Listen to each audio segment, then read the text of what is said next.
Eu sei que eu já mandei as previsões dessa semana, mas eu quero comentar um pouco mais sobre o capítulo 318. Então esse vídeo vai funcionar como se fosse uma previsão 2.0, mas eu quero comentar sobre Nagi Seishiro.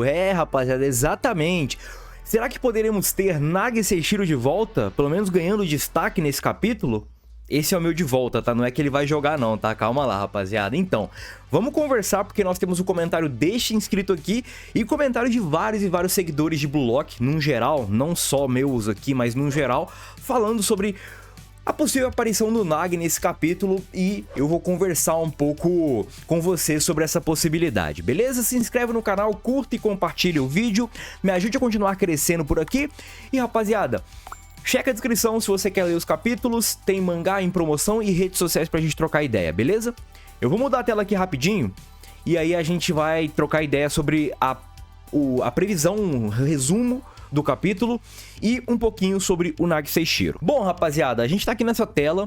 Esse camarada aqui, ele sempre posta a resenha do capítulo, né? Antes de sair, e ele também posta os leakers, então é confiável. Bom, ele tá postando aqui um pouco das previsões, né, do resumo do capítulo, tanto no ataque quanto na defesa. Eles acreditam que o Japão assume o controle da partida. O Japão vai para o intervalo na liderança. Bom, de fato, aqui ele só pontuou algumas coisas, mas a gente vai meio que ter a confirmação que nós teremos um foco no intervalo. Mas calma aí, eu só vou mudar de tela aqui. E que foco seria esse? Primeiro, é nas estratégias, igual eu falei no vídeo de previsão, e também nós teremos talvez algumas falas em si. Não só talvez do time do Blue Lock com os nigerianos, mas do Blue Lock com o Blue Lock e da Nigéria com a Nigéria. No entanto, eu quero destacar algumas coisas aqui, como por exemplo, toda a euforia da torcida, todo o hype que a torcida tá meio que colocando no jogo, principalmente com os dois gols do Bachira e do Mikadiriou. E é aí que vem toda essa situação. Mikadiriou principalmente. Nós vimos como que o Mikadiriou ele evoluiu. Em pouco tempo de partida, nós já podemos ver algumas coisas bem legais para o futuro do Mikadiriou na obra.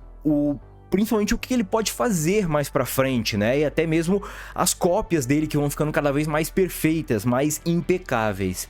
E outro detalhe que eu quero pontuar aqui pra vocês é um pouquinho do Nagi lembrando um pouco quando ele tava subindo ali para falar com o Buratsuta sobre essa questão dele entrar pro Side B, que é aquela seleção do Buratsuta, um pouco do Nagi entendendo o ego dele. Qual que é o ego do Nagi naquele momento?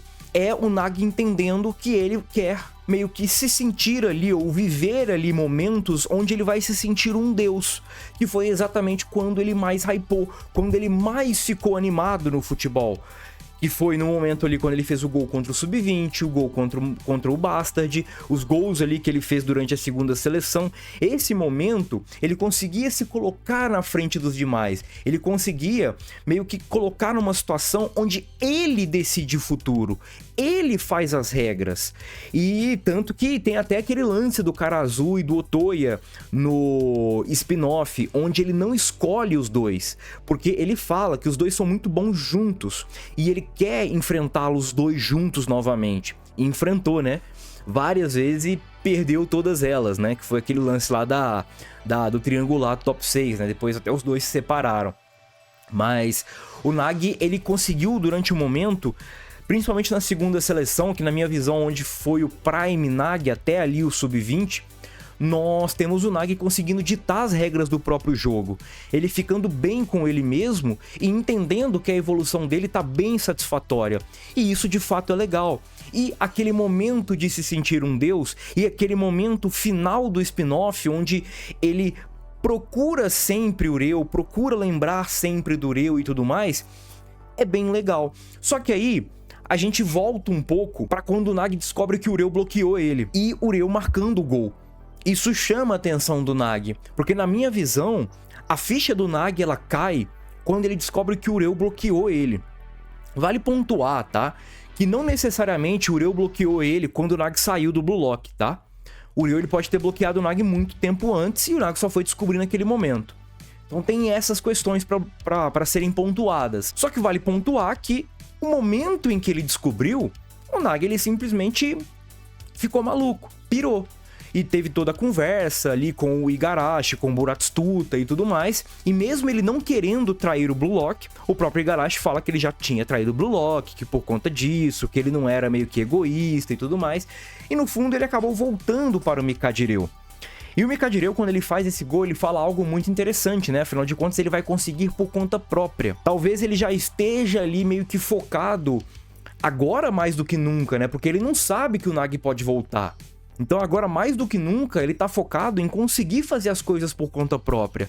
Só que aí que tá o Nagi neste momento. O Nagi ele tá vendo toda aquela euforia, toda aquela atmosfera, os jogadores em si numa evolução constante, e isso é bem importante pro Nagi, porque a partir do momento que os jogadores vão ficando mais técnicos, melhores, o patamar vai aumentando. E quando o patamar aumenta, pro Nagi conseguir estar onde ele quer estar, ele vai ter que se hypar, ele vai ter que jogar bola, ele vai encontrar desafios que pra ele ali pode tirar um pouquinho todo aquele conforto que ele sentia jogando, principalmente ao lado do Ureu. Mas ele vai precisar fazer isso sozinho, afinal de contas no side B não tem Mikajiryu. Rapaziada, assim, com os jogadores que nós temos informações que vão participar do side B, o Nagi vai passar daquele side B assim, com uma perna, tá? Ele pode jogar até sem as duas pernas que ele passa naquele side B, beleza? Mas o problema não é o Nagi no side B. O problema é o Nagi voltando para o Blue Lock. Porque aí nós temos outro porém. O ego utilizar ou não os jogadores. Porque, assim, o Buratsuta tem 3 vagas. Beleza, cara. Você vai fazer o que com 3 jogadores? Você não faz nada no futebol com 3 jogadores, cara. Nós temos o ego também falando que eu não vou usar. Eles podem voltar, eles podem estar aqui, vão ficar no banco e ponto. E aí? Toda essa problemática, e aí vem o Nagi nos treinos, o Nagi com o Ureu, a personalidade dos dois ali, como é que eles vão se bater. E tem também toda essa questão de o Nagi se sentir um deus, né? Porque imagina, se ele tá se colocando ali numa situação onde ele tá vendo todos evoluindo e ele ficando pra trás, imagina se ele ultrapassa aquilo.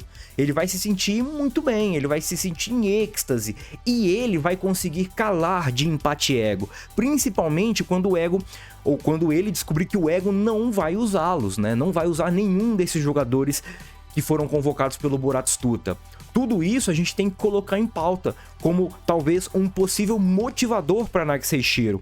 E mesmo até então a gente não descobrindo muito do side B, obviamente pode ter algum parceiro ali para o Nagi. Eu não acho que ele vai fazer parceria lá, tá? Eu não acho. Eu acho que o Nagi ele vai ser vilãozão nesse side B e aí sim ele vai conseguir meio que talvez encontrar o seu ego de fato, definitivo. Aquele ego onde ele vai se sentir como um deus, como uma divindade e o cara que dita as regras. Porque foi exatamente isso que ele fez no melhor momento dele no Blue Lock. Ele é o cara que dita as regras. Ele é aquele cara frustrado com a derrota ou com a incapacidade de fazer algumas coisas.